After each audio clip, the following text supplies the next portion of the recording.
Hi. So, still in the kingdom of Judah, Amaziah is now king, and his first act as king is to kill the men who killed his father Joash. But he spared their sons as God had commanded in Deuteronomy 24:16. That was when God said the sins of the father shouldn't be visited on the children. He started out as a good king, but we see that he did everything that his father did and didn't demolish the high places and stop the people from sacrificing and burning incense there. He, like his father, practiced half-hearted worship and half-hearted obedience to God. Amaziah reconquered Edom, which had been lost by Jeroboam, and afterwards he became overconfident and proud, so much so that he sent messages to Jehoash, to Jehoash, king of Israel, to face him in battle. That one just didn't answer him and just called him out for his idolatry and, in my own opinion, stupidity as well. The reason for the quarrel between them was that Amaziah had hired Israelite soldiers to help fight against Edom. But a prophet of the Lord had come to him and told him not to use them and to send them away. So he sent them home. They were insulted by the fact that, they weren't used. So they went back and looted some Judean towns. Amaziah, on his own part, didn't get the money that he had paid them back. And obviously, that was a cause of contention. Fun fact, the people of Seir were Edomites.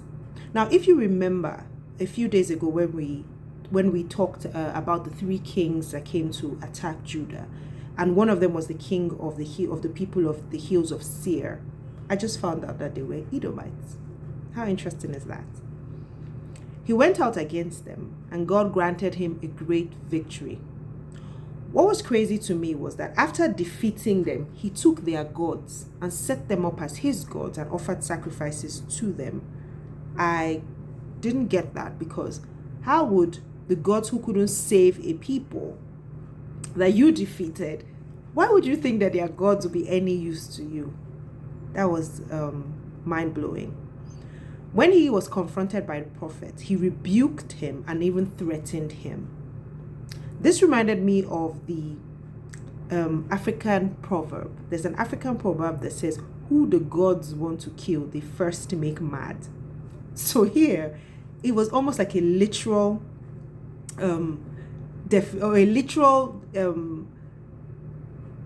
acting out.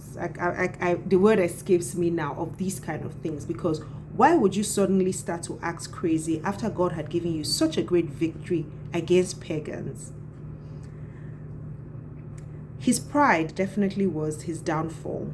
With that move to the king of Israel, and instead of heeding strong advice against going to war with them, he does what he wanted to do and go to war, and he loses sorely. He's sorely defeated. Not only was he captured, the wall of Jerusalem was broken down by King Joash, and all the gold and the silver and the articles from the temple were taken away. And even captives were taken away as well, and they were taken to Samaria. He was one of the captives, but later, as we read, he appeared to have escaped at some point, because maybe he was released after Joash died, because he returns to Jerusalem. But unfortunately for him, he returns to a conspiracy against him, and he is killed, and then his son Azariah succeeds him. Meanwhile, in Israel, Jeroboam II became king after his father Joash's death. He too was a bad king. Just like his namesake, history records that he was a very successful politician and a fighter, and he reclaimed much of Israel's land and borders that had been taken away prior to his reign. There was great prosperity and a population boom during his time. But in the books of Amos, Jonah, and Hosea, we see that there was some unrest, but we will get to those books. When he died, his son Zechariah succeeded him as king. Now, here's my hashtag getting to know God lesson from reading these chapters. Both victory and loss are in the hands of the Lord.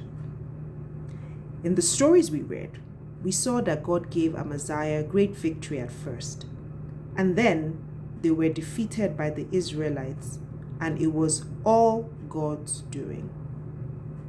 After Amaziah refused to heed the prophet's warning not to go to war with Israel, we see clearly that God was in it.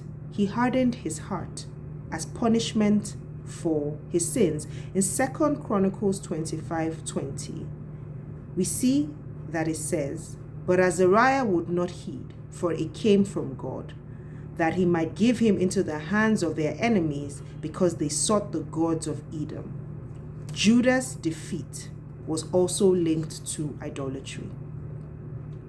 God is not neutral. He has a side, and his side is the winning side.